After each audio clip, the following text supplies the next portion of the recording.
Can I have the... Yes, can I have an Allure Homme Sport Chanel Air Extreme? So we're gonna talk about these guys today.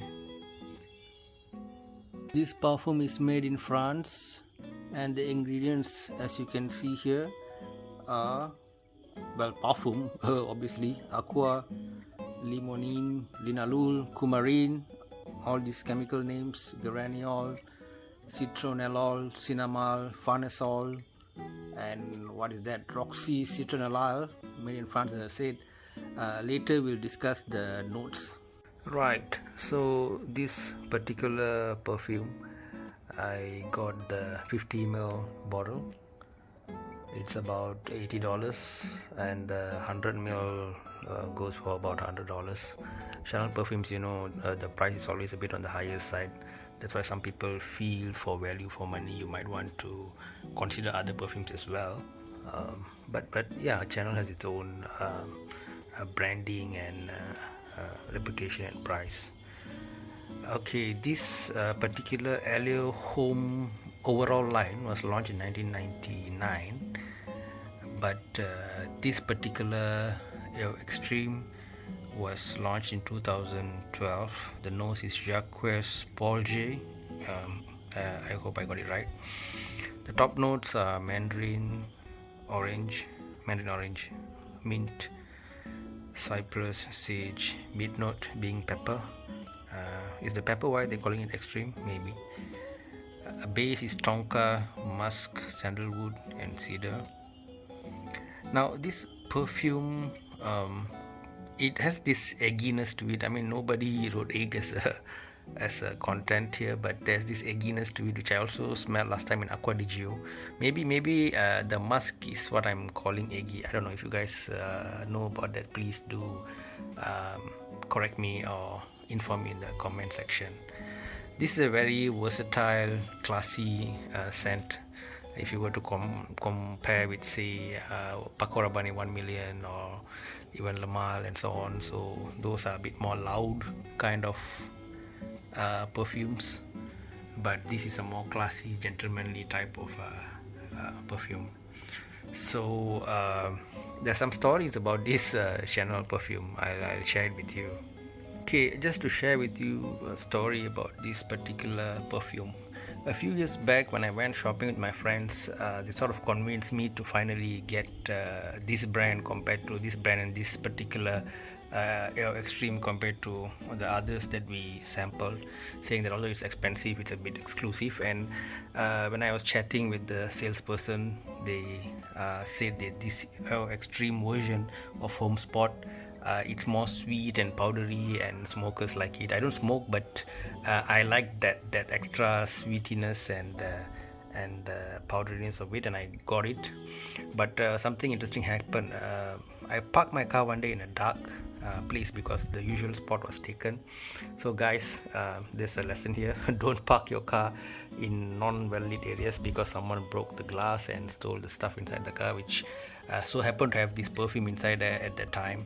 So unfortunately I lost the 100 ml bottle, and after a while I was using some other perfumes, and then I came back to this. So yeah, that's the lesson there. Park your car or even your house, make sure the outside is well lit, as thieves usually think twice about doing their stuff in very well lit areas. Okay, anyway, back to the perfume. A second thing or interesting event, when I went to buy this one, I went and tested the other Chanel perfumes, Chanel number 5, even the female one, to discover the others. I didn't ask to smell this because obviously I've bought this 100 ml bottle some time back and I know what it's about, so why bother smelling it, right? You know already, you can just blind buy it. So now that's a mistake. Now there's this thing that we all need to learn. if you see the experienced fragrance reviewers, whether in websites or in YouTube videos, they always talk about the batches and how they smell so different, and you think that maybe they're being too fussy, too anal. I mean, come on, how different can it be?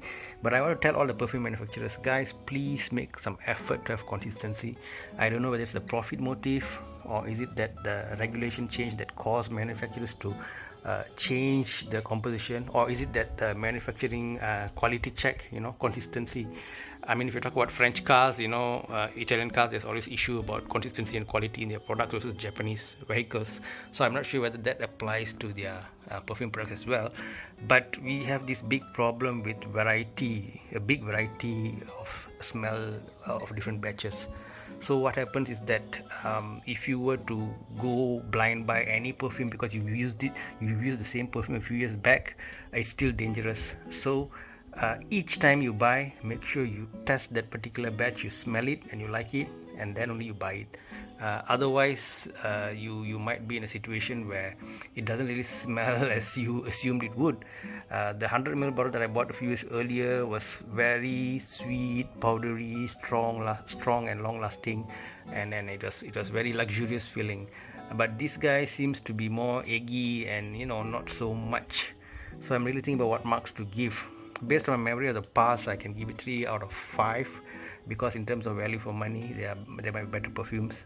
But in terms of this particular batch that I got today without blind buy, because I thought I know this particular fragrance already, I don't see much sweetness, I don't see much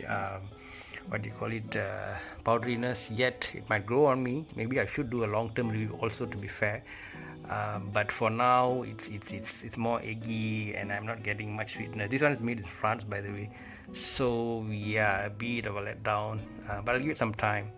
I'm also aware that apparently there's a the toilet version is the perfume. So I'm whether that is the reason, I'm not sure. If you guys know anything more, great. Give me some comment on that. So overall, guys, I would give this a 3 out of 5. Allure Homme Sport by Chanel, your extreme. Okay guys, see you next time.